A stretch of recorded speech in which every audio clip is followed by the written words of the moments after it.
আসসালামু আলাইকুম। এখন শুনবেন সংবাদ শিরোনাম। রাজনৈতিক সংকট সৃষ্টি করেছে অন্তর্বর্তী সরকার ও ঐকমত্য কমিশন, অভিযোগ ফখরুলের। সংকট উত্তরণে সরকারের পাশে থাকার প্রত্যয়। সংস্কার না মানলে দায়িত্বহীনতার পরিচয় দেবে বিএনপি, মন্তব্য তাহেরের। ভোট চাইলেও হিন্দুর অপেক্ষিত ছিল খুলনায় সনাতন শাখার সম্মেলনে পরোয়ার। জুলাই সনদ ও গণভোট বিতর্ক প্রভাব ফেলবে না নির্বাচনে, বলছেন রাজনৈতিক বিশ্লেষকরা। সুযোগ আছে দলগুলোর সাথে ঐকমত্য কমিশনের মতভেদ দূর করা। প্রতীক ইস্যুতে এনসিপির আন্দোলনে নজর আছে নির্বাচন কমিশনের, জানালেন ইসি আনোয়ারুল। বিধিমালা প্রকাশের দাবি হাসনাতের। সেন্ট মার্টিনে পর্যটন নিয়ে নানা অনিশ্চয়তা। কাল থেকে উন্মুক্তের কথা থাকলেও জাহাজ না চালানোর ঘোষণা মালিকদের, হতাশ দ্বীপের বাসিন্দারা। আসসালামু আলাইকুম। এতক্ষণ দেখছিলেন সংবাদ শিরোনাম, এখন দেখবেন বিস্তারিত। মুক্তিযুদ্ধের বিরোধিতাকারীরা জনগণকে বিভ্রান্ত করছে। জাতীয় নির্বাচনের বিরোধিতা না করে জনগণের দাবির পক্ষে থাকার আহ্বান জানিয়েছেন বিএনপি মহাসচিব মির্জা ফখরুল ইসলাম আলমগীর। বলেছেন, নির্বাচন বানচাল করতে একটি মহল উঠে পড়ে লেগেছে। সংসদ নির্বাচনের আগে গণভোটের সুযোগ নেই বলে জানান তিনি। জেএসডির প্রতিষ্ঠাবার্ষিকীর আলোচনায় নেতারা দেশের বর্তমান সংকটের জন্য অন্তর্বর্তীকালীন সরকার ও ঐকমত্য কমিশনকে দায়ী করেন। কখনো সংখ্যানুপাতিক হারে নির্বাচন, কখনো বা জুলাই সনদের আইনি ভিত্তির। এখন জাতীয় নির্বাচনের আগে গণভোটের দাবি জামায়াতের নেতৃত্বে 8টি সমমনা ধর্মভিত্তিক দলের। রাজনৈতিক দলের নিম্নকক্ষ উচ্চকক্ষে একটা ডাম্পিং স্টেশন বানানোর আমরা কথা বলছি।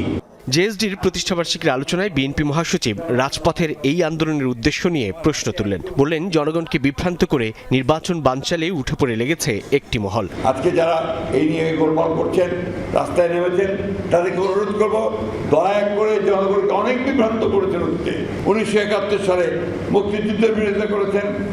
আজকে দয়া করে জনগণ যে নির্বাচন চায় সেই নির্বাচনের বিরোধিতা করবেন না।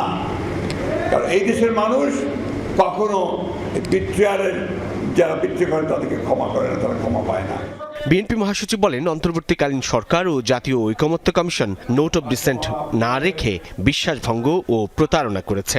এই সংকট সত্যিকার অর্থে তৈরি করেছেন বর্তমান অন্তর্বর্তীকালীন সরকার। জুলাই সনদ বাস্তবায়নে নভেম্বরে গণভোট দিয়ে ফেব্রুয়ারিতে জাতীয় নির্বাচনের দাবি জানিয়েছেন জামায়াতের সেক্রেটারি জেনারেল মিয়া গোলাম পরোয়ার। খুলনায় হিন্দু সম্মেলনে তিনি এই আহ্বান জানান। আর কুমিল্লায় দলের নায়েবে আমির ডাক্তার সৈয়দ আব্দুল্লাহ মোহাম্মদ তাহের বলেছেন, সংস্কার নিয়ে সরকার যদি তাদের সিদ্ধান্ত থেকে সরে যায় তাহলে পরিষ্কার হবে তারা আর নিরপেক্ষ নেই। খুলনার ডুমুরিয়ায় স্বাধীনতা চত্বরে হিন্দু সম্মেলনের আয়োজন করে জামায়াতের উপজেলা সনাতন শাখা। প্রধান অতিথি হিসেবে যোগ দেন দলের সেক্রেটারি জেনারেল মিয়া গোলাম পরোয়ার।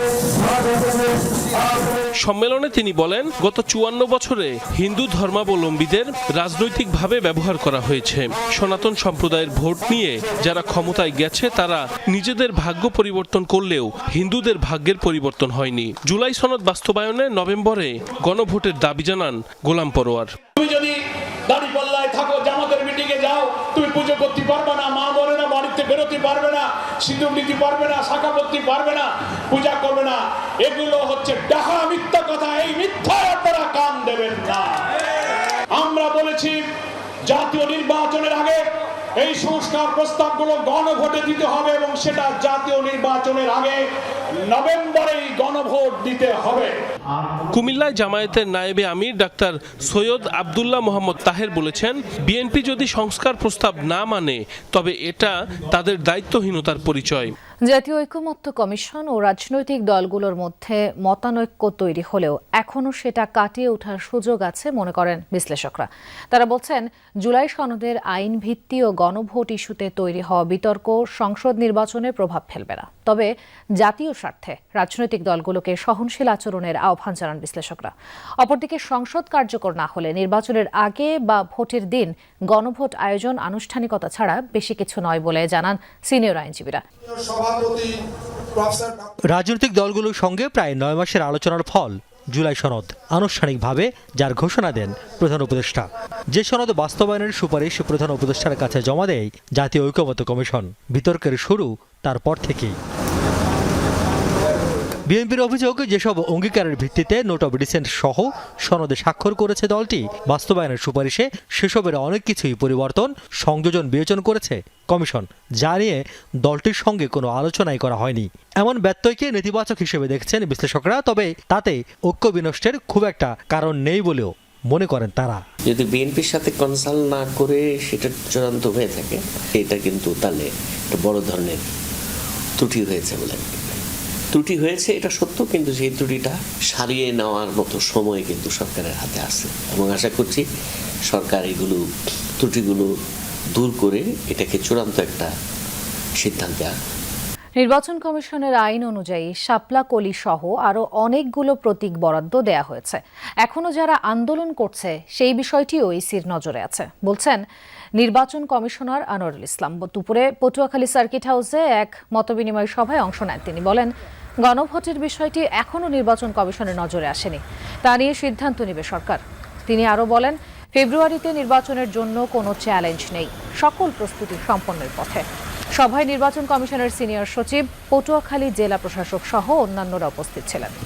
গণভোট নির্বাচনের আগে হবে না কবে হবে, বিষয়টি এখনো নির্বাচন কমিশনের নজরে আসে নাই।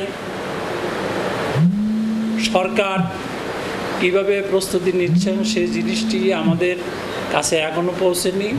সিদ্ধান্ত হলে পরে আপনারা জানতে পারবেন।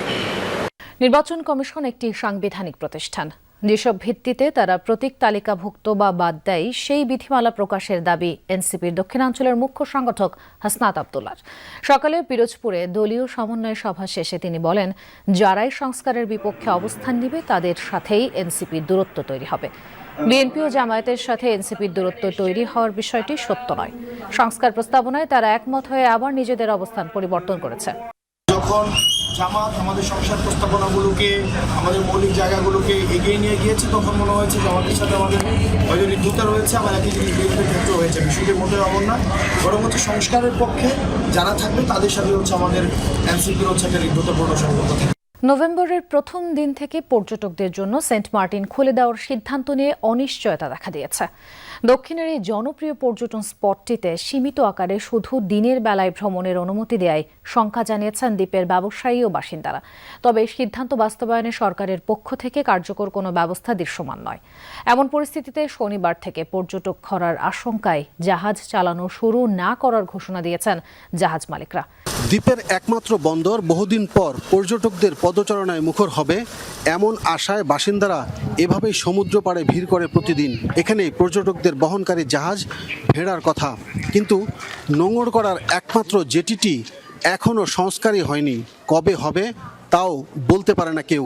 বিশ্বাস নাই ওদের যে জাহাজ আসবে, ওটা তখন তো বিশ্বাস দিতেছে 1 তারিখে জাহাজ আসবে, তখন আবার বাজাইতেছে ব্রিজের কাজ শেষ হয়নি। শুরু করলে নাহলে বুঝলাম যে কাজ চলমান আছে, এটা শেষ হবে, যেখানে শুরুই করে নাই।